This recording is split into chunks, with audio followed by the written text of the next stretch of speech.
And so reward placement affects the integrity of a behavior over time. And you should ask yourself, every time you're doing a behavior, how is where I'm delivering the reward affecting this behavior over a longer period of time? And keep that in the back of your mind.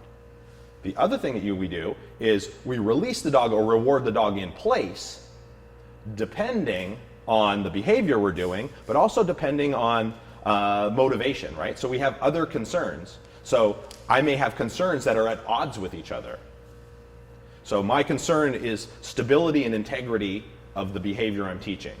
I want my dog to sit and keep his butt on the ground when he sits, right? Nice and steady. I want him to sit the way I want him to sit and be really steady in his sit.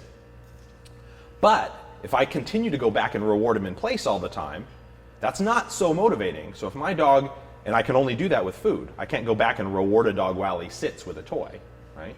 And so if my dog is really food motivated, that works great. But if my dog is about food, then I do that and I keep going back and rewarding him in place, and that's less motivating to him.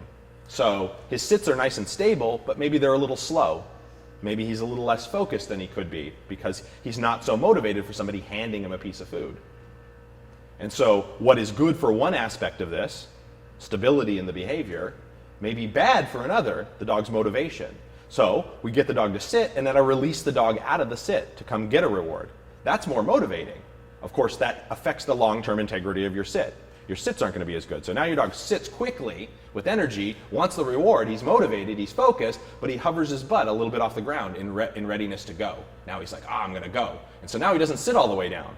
Or he sits and starts to lean forward in anticipation of getting up to get his reward. So now I've lost stability in my behavior, but I've gained motivation. And we have to play back and forth with these things all the time. And reward placement affects that. Rewarding in place, releasing out. It affects the integrity of the behavior, but it also affects the dog's motivation. Can you say the part